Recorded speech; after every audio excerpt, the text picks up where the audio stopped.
Well, welcome to Dream Bits. I have a bit of a dream to share. God is so good as He shares revelations with us as we go back and revisit dreams. As you read them and read them slowly and really take them in, you'll be amazed at the revelation that comes to your spirit as you're reading. And so I wanted to share one, just a bit of it. I was in this dream with a friend, a dear friend.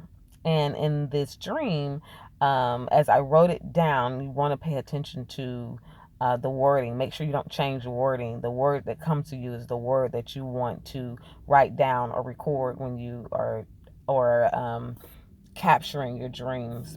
And so it says one particular sentence that really stood out to me. It says, "We shared the same living space."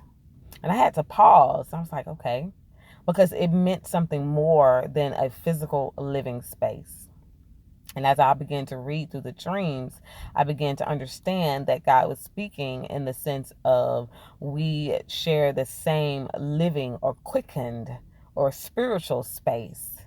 And so the ministry that's on her life is also on my life. It says we share the same living space. So, say for instance, you know your calling or you know the calling of another individual.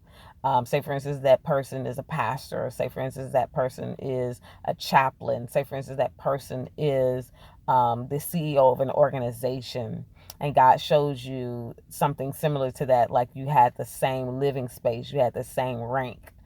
Sometimes these words or revelations are hidden in something, in a word or in a description. And so, but as you read it, really having faith that God's fixing to show something to you and that you're coming with the expectation that He is going to show something to you, then you'll see that revelation comes to your heart and mind. It's like, wow. And so we share the same living space. So I was very fortunate to be able to look at that and take that seriously.